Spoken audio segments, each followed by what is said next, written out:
493 words about Escaping Abstergo, Assassin's Creed 2. Published on my website, accordionsprout.com, 26th of September, 2024. Desmond Miles, the protagonist of the first 5 Assassin's Creed video games, provides a quick summary of the previous game in the series and discovers the wall in his bedrooms is covered in blood, with various symbols and script written in blood. Lucy, an Abstergo employee, appears with blood on her shirt, saying they need to leave. They run a quick simulation of the animus of a character named Ezio Auditore, and then the pair of them fight their way through the security guards and escape the facility with Desmond hiding in the trunk of Lucy's car. From there, the rest of the game begins.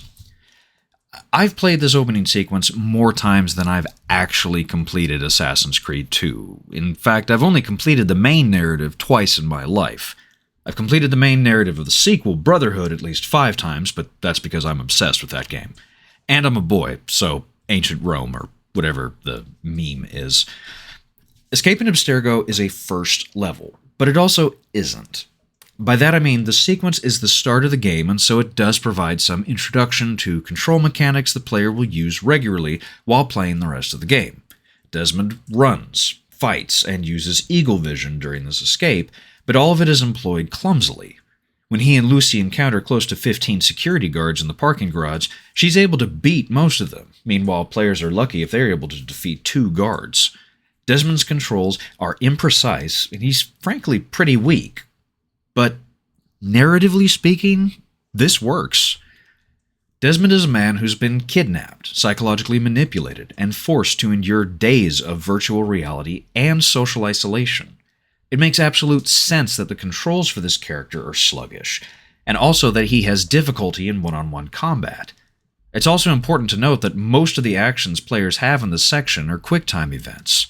Players are given directions to push specific buttons, or to push any button in a particular moment to trigger some new development.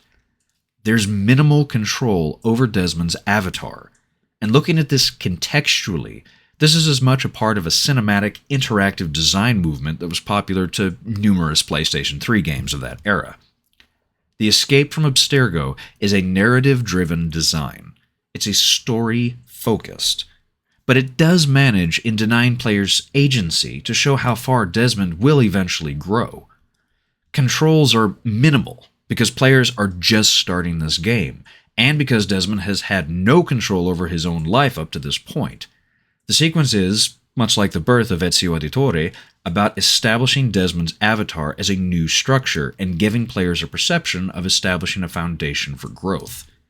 By the end of the game, Desmond can fight a whole squad of guards, but at the start, he'll be lucky if he can even land one punch. Joshua Jammer Smith, 26th of September, 2024. Howdy, I'm Jammer.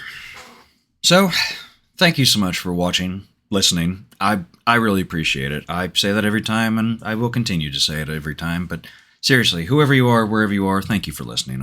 I tremendously appreciate it.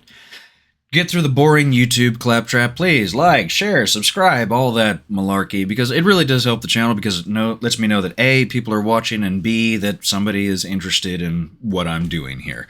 And if you'd like to support me in terms of this channel, or if you like my essays and you want to support me for that, or if you follow my visual art and you want to support me there, either way, I have a Patreon. It's patreon.com/jammerdraws. There's a link in the description section below. There's also a link to the essay that I read here in the description section as well, if you'd like to go over and check out some of the other under 500-word essays. Now, with all that boring stuff out of the way, let's get into the interesting stuff, which is Assassin's Creed 2. And why is it taking me this long to write something about Assassin's Creed 2? I mean, I've got like 2 followers on Patreon, man. So like, I have to work a full-time job, you know? And I have a girlfriend. So like, that's a second full-time job. And I play Warhammer. So like, you know, that's 3 full-time jobs right there. 2 of which don't pay. 1 of which is extremely expensive. I'll let you figure out which one. Point is that I have played a number of Assassin's Creed games ever since they started being released in the 2000s.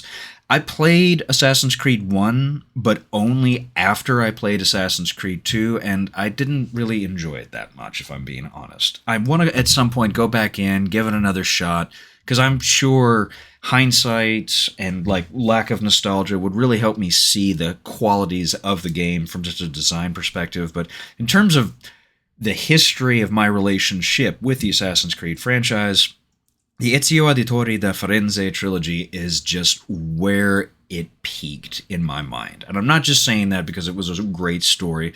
It was just an incredibly well-crafted series of games.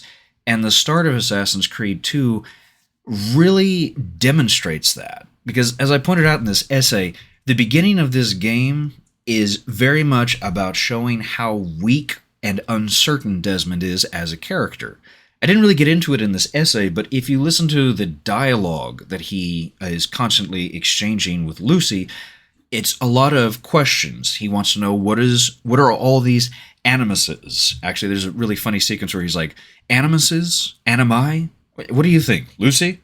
Lucy? And then she tells him to shut up.